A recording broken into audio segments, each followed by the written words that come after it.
Okay, so let's start. As I told, I'm going to divide this thing in sections.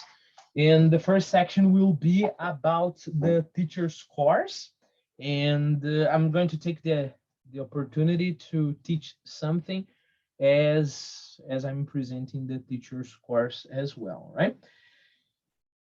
So first of all, let's think about the public.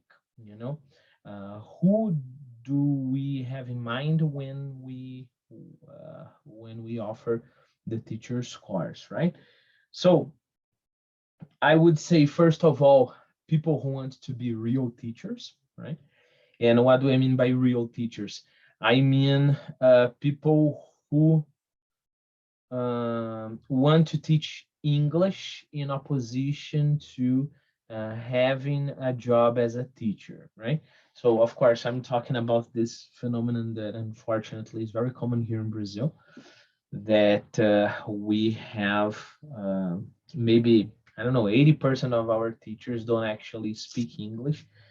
And then, of course, I'm talking mainly about regular schooling, so people who study, I don't know, public schools, but most of private schools as well. Um, they have a diploma, they have sometimes post-graduation, right? They have master's degree in English, but they don't speak English. And of course, this course won't be for people who want to be that kind of teacher, not because I have a prejudice against those teachers, no, but because in order to be a teacher in a regular schooling, you need a university diploma, right? And even though, of course, our students in the teacher's course will receive a diploma by the end of the course, um, this diploma is what we call, I don't know, free course diploma, right? Liberal arts, we call in English, liberal education, right? Liberal education mainly, this is something very interesting. United States is much more common than here in Brazil. Liberal education, we are talking about education based on the education itself. Nowadays, I think it's very, very common for us to think about education, mainly higher education, because basic education, we don't have an option. We are made by the government, right? But in higher education, basically people study because they want uh, the status of a diploma and they want to get a job, you know? This is very, very frequently what happens. And of course, nowadays, because of political reasons as well, right? So people can get a diploma because, well, they want to be in a social or political movement and etc. Right? So when we're talking about liberal arts, liberal education, we are thinking about studying something because you want to have the ability in that thing. So, for example, literature, we're going to talk about literature a lot.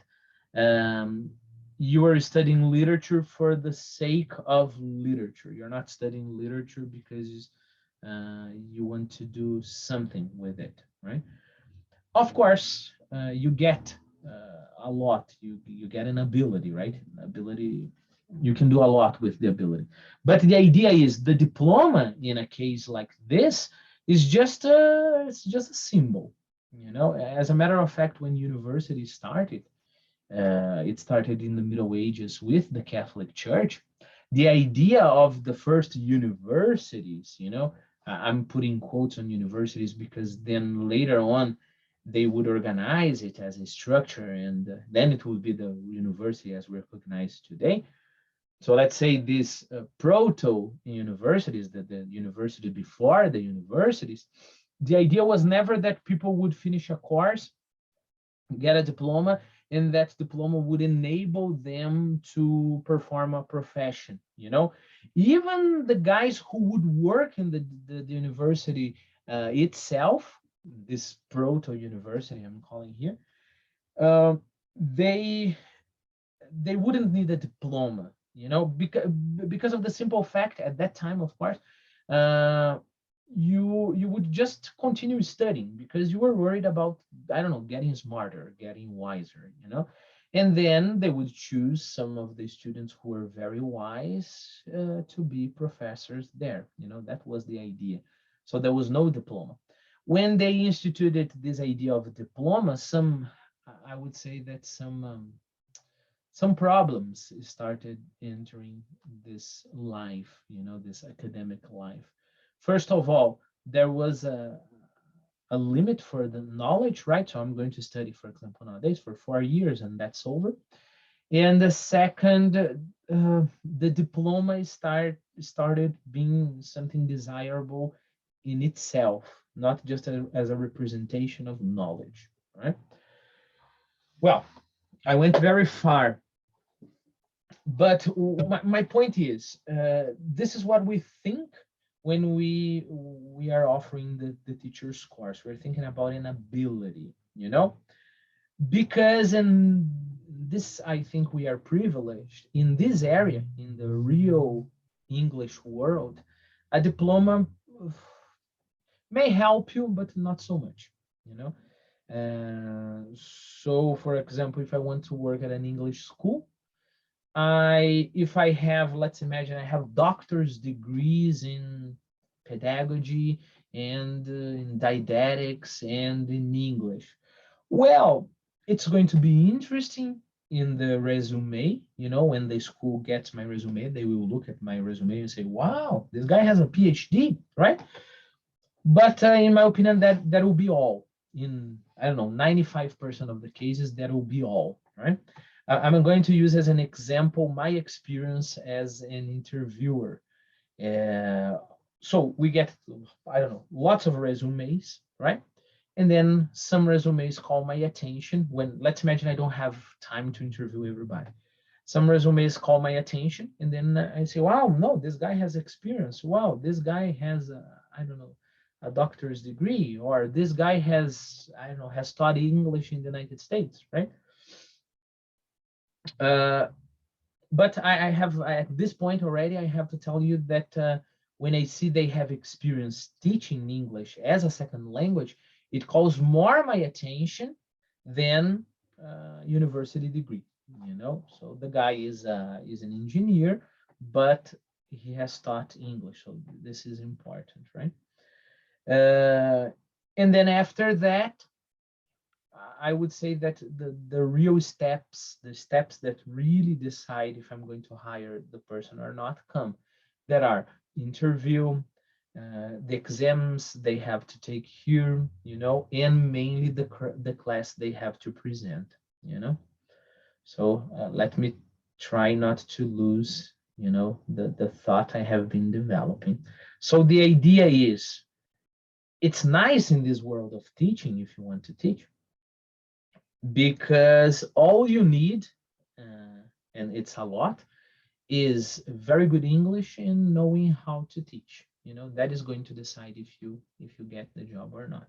Well, so going back some steps. So that's the first target we have for the teacher's course. You know, the second target we have is for people who want to have really advanced English, you know, mainly when it comes to expression. Why do I say mainly when it comes to expression?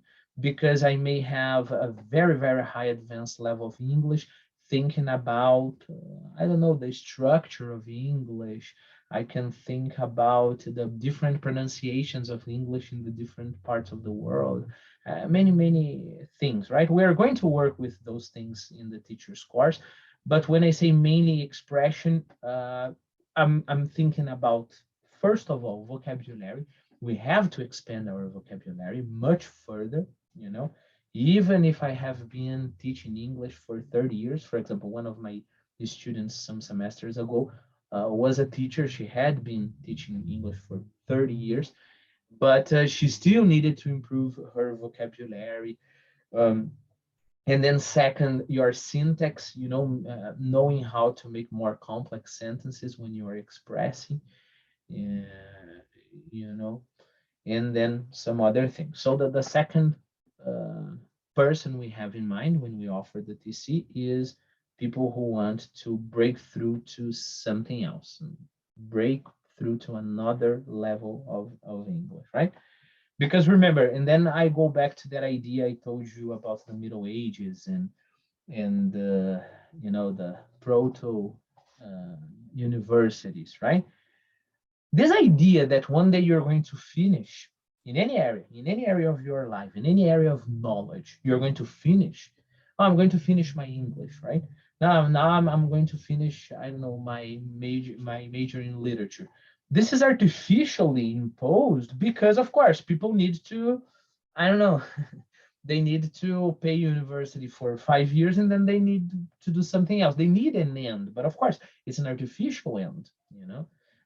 Every time people ask me how long will it take them to finish their English, I always answer, I don't know, I haven't finished mine, you know. So the idea is it all depends on how far you want to go, right?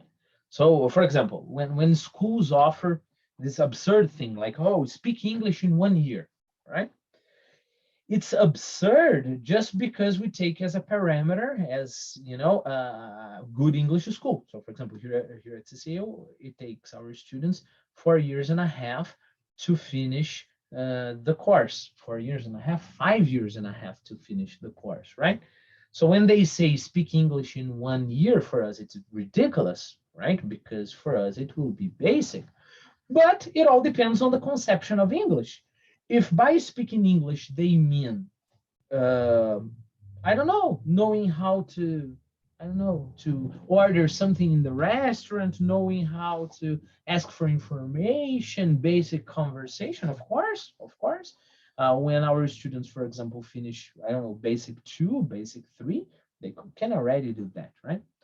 Okay, it seems I'm changing the subject, but I'm not. So think about it. If that's true for a course that we can't say we finish in 1 year, it is also true for a 5 year and a half course. You know, of course, it's just a matter of levels. So if I study in one of those schools for 1 year, my level will be here. If I study 5 years and a half, my level will be here, very close to the native ones. So I have many, many, many students in my master English that is high advanced. They have the level close to a native. But maybe you want to go further. Maybe you want in certain aspects, and I can tell you that's completely possible. In certain aspects, you want to be much better than a native, much better. I'm not even just saying better than a native. I'm saying much better than a native. First of all, let me explain what do I mean by in certain aspects. Of course, when it comes to listening, when it comes to, I don't know, pronunciation, when it comes to things like that, it's hard to be much better than a native, right?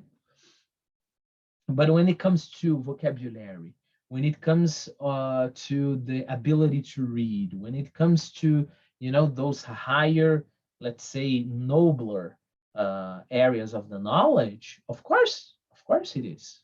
Of course it is possible to be much better than a native. You just get somebody who studies, I don't know, Brazilian literature, even if it's an American, and a regular Brazilian that doesn't, and you see that the American knows in certain aspects uh, Portuguese better than the native Brazilian, right? But of course, before that, you need the 5 years and a half we've commented, right? You need to have the base. So again, we're still talking about the public, right? So first, we aim for the teachers, real teachers, people who want to be the real teachers. Second, people who want to have advanced skills in English in all the areas. And then third, if you want to be a real reader, connected to the second one I've told you, right? Very, very frequently, this is, in my opinion, is very sad, even with my students. Sometimes I ask people to read, I don't know, let's work, for example, I remember this specific case. Let's work with this specific case. I decided that in one of my high advanced classes, we would work with this, one of the books that is here. I think here I have 5 books by Mark Twain, Adventures of Huckleberry Finn.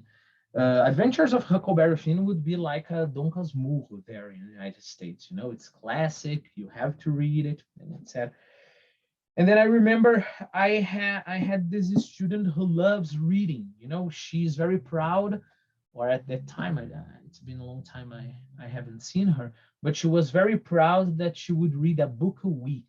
You know, and then I gave her the Adventures of Huckleberry Finn, and then after 2 weeks, she was, oh, I've done it. You know, and I said, really? Because I know how hard the Adventures of Huckleberry Finn is, and I knew at that time my student's ability, you know. And she said, "Oh, no problem, no problem. It was very nice, and I got it right." And as an exercise, I one day brought a passage of the book, you know, like I don't know, 2 paragraphs of the book to class, and I read it with them, and I started asking everybody questions, right? And she was included there, right? And I asked her many questions, and she wouldn't know how to answer them. She wouldn't. In the level of vocabulary, in the level of syntax, in the level of imagination. Imagination is something very important, right? In the level of, for example, why would he do something like that if in the last paragraph he did something like that? You know, so in the level of the plot as well, she wouldn't know how to answer. And then I realized that she wasn't dishonest. She wasn't dishonest. She wasn't uh, just lying to me so that I would think she was a nice student. By the way, the activity was not worth any points, you know, any grade. So what was happening? What was happening to her is a phenomenon that, in my opinion, happens to 80% of people who like literature and well, who like literature and try to read the great books, right? People don't realize they don't know. And this is very dangerous. This is very dangerous. They don't realize how deep the book is. So, for example, for that student, Huckleberry Finn would be as deep as Percy Jackson. And it's not. And it's not. I can tell you with 100% of certainty that it's not, right? Percy Jackson, or I don't know, even other popular books, they are a thin layer compared to something like Adventures of Huckleberry Finn. And I'm not saying that you can't like Percy Jackson or Harry Potter or things like that, but you have to have a sense of hierarchy, proportion, you know. So I think if we get to this point, we'll understand what Socrates said, right? Socrates said, "Oh, the only thing I know is that I know nothing," you know. And then when we hear his sentence, we can think that he's just modest. Ah, how modest Socrates was, right? Because he was a great philosopher, and he said he knew nothing. I don't think that's the point. I don't think that's the point.